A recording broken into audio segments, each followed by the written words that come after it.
Bonjour à tous et bienvenue pour cette première partie du carnet de notes des mois de novembre et décembre. Alors tout d'abord, j'espère que vous avez passé un joyeux réveillon de Noël. Le circuit principal, que ce soit du côté de l'ATP ou de la WTA, s'est achevé dans les premières semaines de novembre, sans que nos joueurs participent vraiment aux dernières épreuves.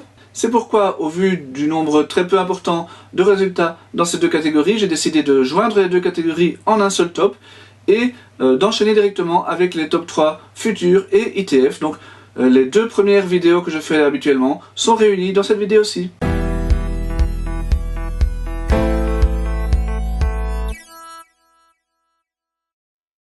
Et c'est Ruben Bemelmans qui termine à la première place de ce top 3 donc des catégories ATP et WTA. Le Labourgeois a beaucoup plus joué les tournois ATP cette saison, quitte à passer pas mal de temps dans les tableaux qualificatifs. Mais une fois le grand circuit terminé, il a bien dû se résoudre à disputer quelques challengers afin d'aller décrocher sa place dans le tableau final de l'Open d'Australie. Alors cet objectif-là n'a pas été atteint, mais il a tout de même réussi à disputer une très bonne finale au Challenger d'Eckental en battant notamment le 100e mondial Donskoy. Au tournoi très relevé de Bratislava, il a encore battu le jeune allemand Molleker, dont je vous ai parlé dans nos rétrospectives, dans l'article sur les meilleurs espoirs de l'année. Je vous conseille d'aller le relire, il est sur le site. Et au deuxième tour de ce tournoi, donc dans la capitale slovaque, Ruben n'a perdu qu'au tie-break du dernier set face à Lukas Rosol.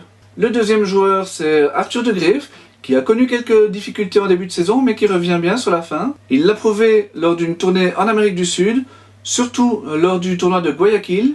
Il y a atteint les demi-finales en prenant la mesure de l'Uruguayen Cuevas, 65e mondial. Malheureusement, il n'a pas su maintenir ce niveau sur la durée, et il s'est incliné d'entrée à Montevideo et au deuxième tour à Buenos Aires. C'est Kimberly Zimmerman qui complète ce trio, avec un joli quart de finale aux 60 000 $ de Toronto. Au deuxième tour, elle domine notamment la Bulgare Kostova, 200e mondiale en 2-7. Et Kimberly termine la saison par un dernier 25 000 $ à Shrewsbury, où elle passe encore un tour. Au classement, dans le top 10 ATP, il y a eu très peu de changements. Alors vous pouvez voir que les deux joueurs que j'ai cités ont tout de même légèrement progressé. Par contre, Christopher Heyman, qui n'a pas pu défendre les points d'un challenger, d'une finale en challenger qu'il avait atteint l'année passée, chute quand même assez lourdement. Chez les filles, pas énormément de changements non plus, une légère baisse, cela dit, pour Isaline Bonaventure, mais qui était attendue puisque la Sprimontoise a mis un terme à sa saison il y a déjà 3 mois.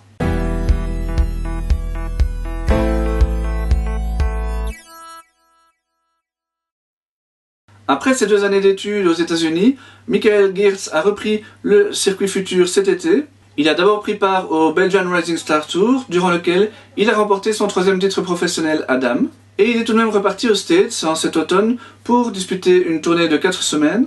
Alors les résultats dans ces 85 000 $ sont assez contrastés. Il a notamment perdu au premier tour à Norman et à Tallahassee, ainsi qu'au deuxième tour à Columbus. Mais à Waco, il a réussi à aller au bout du tournoi et donc à remporter son tout premier titre dans un 25 000 $, ce qui est un super booster pour 2019. Christopher Heyman a lui aussi remporté à Helsinki son tout premier 25 000 $. Lui n'a pas perdu le moindre set de la semaine, donc il a vraiment remporté ce tournoi avec autorité. Il y a tout de même eu une toute petite déception à l'arrivée, puisque comme il jouait la finale en Finlande, il n'a pas pu se rendre au Challenger d'Andria où il devait passer par les qualifs. Et c'est dommage car il y avait de très bons souvenirs et il n'a surtout pas pu aller défendre les points de sa finale de 2017. Maxime Powell avait lui aussi pas mal de points à défendre en cette fin d'année et il y est partiellement arrivé en atteignant les demi-finales à Helsinki. C'était la première fois qu'il atteignait des demi-finales dans un 25 000 $. Battu par Christopher, il a enchaîné avec un dernier quart lors d'un 15 000 $ à Ricani. Début novembre, il avait également tenté sa chance pour la toute première fois dans un challenger à Mouilleron-le Captif, mais il a échoué dès le premier tour des qualifs. Parmi les autres résultats, on peut citer ceux de Jeroen Van Est, qui a élu domicile à Antalya pour la fin de saison.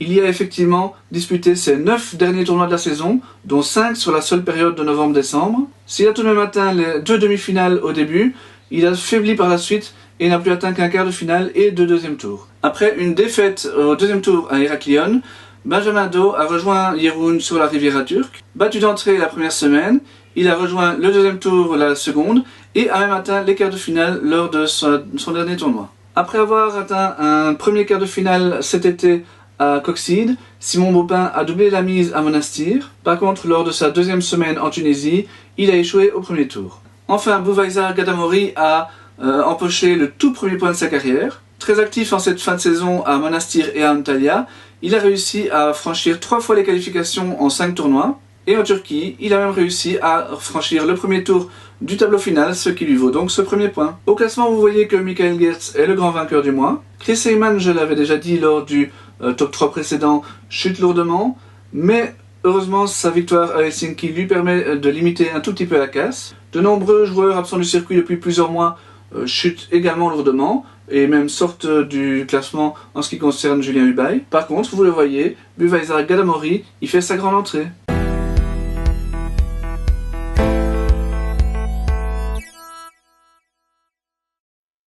L'incontestable gagnante du mois sur les tournois ITF, c'est Lara Salden. Déjà vainqueur de ses 2 premiers 15 000 $ cet été, la Limbourgeoise a terminé la saison en boulet de canon.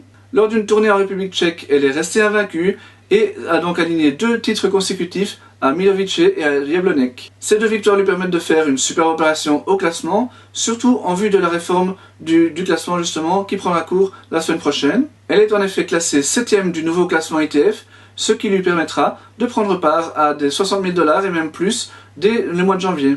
Hélène Scholzen a disputé beaucoup plus de 25 000 $ cette saison, sans doute un petit peu sous la pression du nouveau classement ITF World Tour à venir. Et même si ça n'a pas tout de suite été très bien, elle s'est améliorée au fur et à mesure de l'année, et elle termine la saison en atteignant sa toute première finale à ce niveau à Pétange au Luxembourg. Elle a notamment battu la 220e mondiale Anna Zaya au 2e tour, c'est une excellente performance. Et sa défaite au premier tour lors de son tout dernier tournoi à Minsk ne vient qu'à peine atténuer ce très bon résultat. Grit Juminen a également réussi beaucoup de belles choses à ce niveau cette année. Elle a encore disputé 25 000 $ début novembre et ne s'est inclinée qu'en quart de finale à Ural et en demi-finale à Shrewsbury. Lors de ce dernier tournoi, elle a également battu Anna Zaya, mais aussi à Arantsarus qui est 109e mondial. C'est à Monastir qu'Elisa Van Langen donc a établi ses quartiers en cette fin de saison.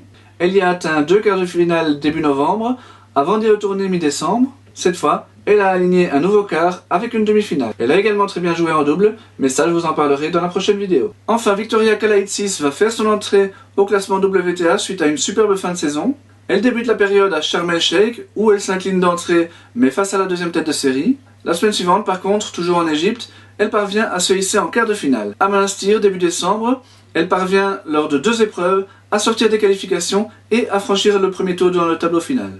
Alors au classement, on voit que Lara Salden fait son entrée dans le top 500, mais je vous l'ai dit, le plus important encore, c'est son nouveau classement au classement ITF World Tour. Hélène Scholzen fait également une très belle opération, au contraire de Tamarine Endler et Anne-Sophie Mestak qui s'effondrent toutes les deux en cette fin de saison.